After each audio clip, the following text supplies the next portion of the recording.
DKT के सभी दर्शकों को मेरा नमस्कार। मैं विष्णु दुबे। इस बार जून में जो 2019 में एनटीए की तरफ से नेट की परीक्षा कंडक्ट कराई गई थी, इसमें मैंने प्रथम प्रयास में बिना किसी कोचिंग के असिस्टेंट प्रोफेसर पोस्ट के लिए क्वालिफाई किया है। आज डीकेटी चैनल के माध्यम से मैं आपको अपनी स्ट्रेटेजी बताने वाला हूं कि किस प्रकार से बिना किसी कोचिंग इंस्टीट्यूट के भी 6 महीने की तैयारी के अंदर अपनी सफलता प्राप्त की जा सकती है। किसी भी एग्जाम को क्लियर करने से पहले उसके बारे में डीप एनालिसिस और फुल प्रूफ स्ट्रेटेजी होना बहुत ज़्यादा ज़रूरी है। जैसे कि मैं आपको बताना चाहता हूं कि एनालिसिस करने का मतलब होता है पहले आपको पेपर का पैटर्न पता होना चाहिए, उसमें किस प्रकार से प्रश्न आते हैं वो पता होना चाहिए, और फिर प्रीवियस ईयर के क्वेश्चन को देखते हुए सॉल्व करते हुए हम स्ट्रेटेजी बना सकते हैं। तो नेट के बारे में अगर हम सबसे पहले देखें तो इसमें 2 पेपर होते हैं, पेपर 1 और पेपर 2। ये ऑब्जेक्टिव टाइप पेपर होता है। इस पेपर में हमें 2 पेपर जो है उसमें फर्स्ट पेपर जो होता है उसमें 50 क्वेश्चंस होते हैं जो कि 2 मार्क्स ईच के हिसाब से 100 नंबर का होगा। वो पेपर 2 स्पेशलाइज होता है, वो उसमें सब्जेक्ट फिल करना पड़ता है किस सब्जेक्ट से आप देना चाहते हैं, और वो उसमें भी 100 क्वेश्चन होंगे जो कि 2 नंबर प्रति क्वेश्चन के हिसाब से 200 मार्क्स का होगा। तो इस प्रकार कुल मिला के 300 नंबर का पेपर होता है। अब ध्यान देने योग्य बात यहाँ पे ये है कि पेपर 1 जो होता है वो सभी जितने भी कैंडिडेट्स होंगे सबके लिए सेम होगा, लेकिन पेपर 2 जो होता है वो अपने अपने सब्जेक्ट्स के हिसाब से अलग अलग होता है। और तो यहाँ पर अपने सब्जेक्ट्स के लिए भी आपको प्रिपरेशन करनी पड़ती है और पेपर 1 के लिए भी प्रिपरेशन करनी पड़ेगी। जैसे कि हम जानते हैं कि ये मेरी पर्सनल स्ट्रेटेजी रही है कि किसी भी एग्जाम को क्लियर करने से पहले उसके पूरे सिलेबस को ध्यान में रखते हुए इसे 3 पार्ट में डिवाइड कर दिया जाता है। जैसे कि पहला पोर्शन वो होता है जिसे हम जो हमको बनता है, जो हमें अच्छे से आता है, उस पोर्शन को हम एक क्लास में डिवाइड कर देंगे। सेकंड, जिस पर हमें थोड़ा वर्क करने की ज़रूरत है, और थर्ड, जिसे कि हमें पूरा फ्रेश पढ़ना है।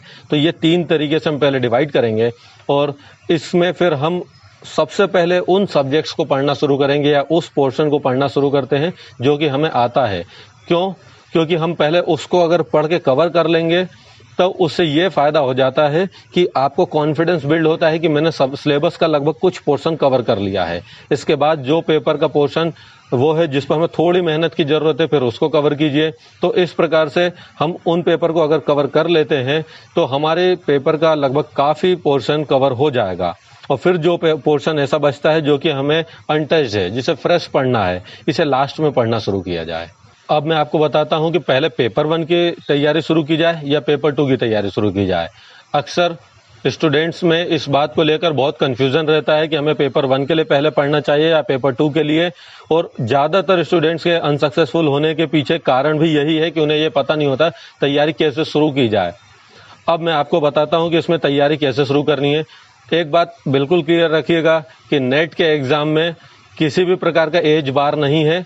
तो सीनियर जो होते हैं या जो कॉलेज में प्रोफेसर्स होते हैं, असिस्टेंट प्रोफेसर होते हैं, रिसर्चर्स जो होते हैं, ये लोग भी इस एग्ज़ाम को दे रहे होते हैं।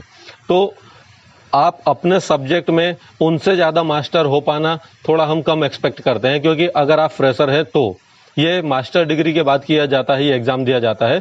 तो ज़रूरत है कि आप अभी, अगर आपने अभी पास आउट हुए हैं तो थोड़ा फ़ायदा भी है आपको कि आपके माइंड में सभी चीज़ें फ्रेश हैं।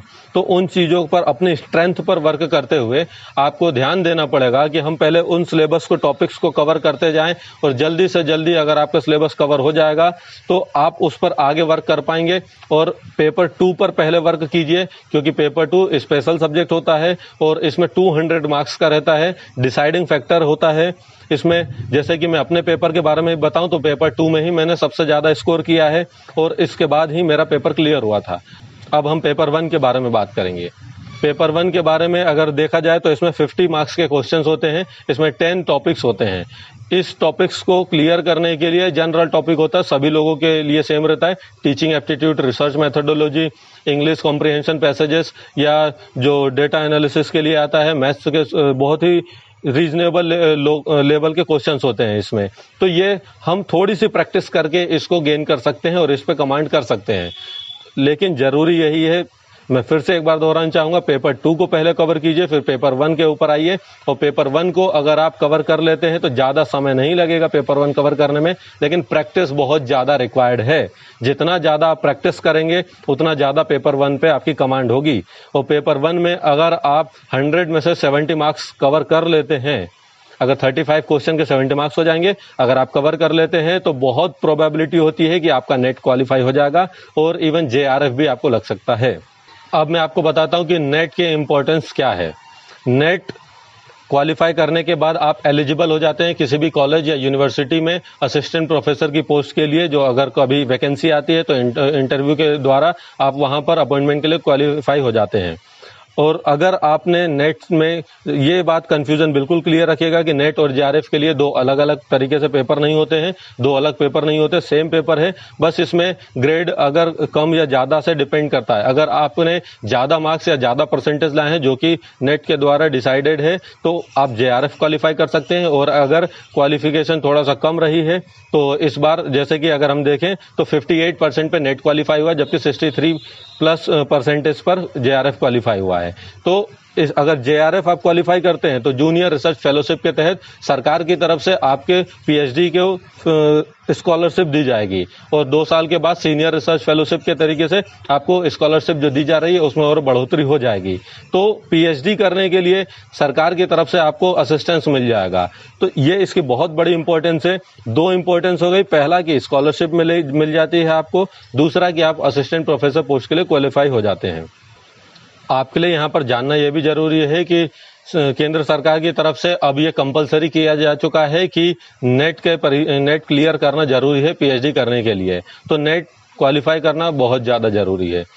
अब मैं आपको प्रिपरेशन के लिए इसकी बुक लिस्ट बता देता हूं जो कि मैंने यूज़ की थी। पेपर 1 के लिए आप KVS मदान की बुक का इस्तेमाल कर सकते हैं, और ये इंग्लिश मीडियम स्टूडेंट्स के लिए रहता है। KVS मदान की बुक से आप प्रैक्टिस कर सकते हैं ये, और यूट्यूब चैनल्स पर भी कॉमर्स नेट अचीवर्स या और भी कई यूट्यूब चैनल्स हैं जिससे हम पेपर 1 की तैयारी आराम से कर सकते हैं। और पेपर 2 की प्रिपरेशन करने के लिए आपके पास एक श्रीवास्तव की बुक आती है, लॉ फील्ड का बता रहे हैं क्योंकि मैं लॉ फील्ड से हूं, तो श्रीवास्तव की बुक होती है, R गुप्ता की बुक होती है, और एक M.A. राशिद की बुक भी आती है। इससे हम प्रैक्टिस कर सकते हैं। इसमें ऑब्जेक्टिव टाइप क्वेश्चंस के बहुत सारे सेट होते हैं जिससे कि हम कई बार प्रैक्टिस कर सकते हैं।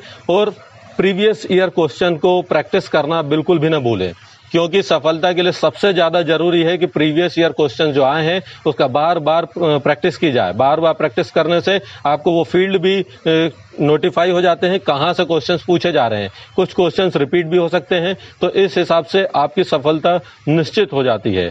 तो बिल्कुल निश्चिंत रहिए, और 6 महीने के अंदर ये पेपर को क्वालिफाई करना बिना किसी कोचिंग के संभव है, और आप भी इसे कर सकते हैं। और अंत में मैं DKT चैनल को बहुत बहुत धन्यवाद देना चाहूँगा, जिसके माध्यम से कि वो सभी स्टूडेंट्स के लिए जो एस्पिरेंट्स हैं, जो उनको बहुत ही हेल्प पहुंचाने का काम कर रहे हैं। जिन लोगों ने किसी भी एग्जाम को क्वालिफाई किया है उनके इंटरव्यू, उनकी स्ट्रेटजीज लोगों तक पहुंचाने का काम कर रहे हैं। ये बहुत ही अच्छा कार्य किया जा रहा है DKT चैनल के माध्यम से, तो मैं उनको भी धन्यवाद देना चाहूँगा और सभी दर्शकों को धन्यवाद देना चाहूँगा।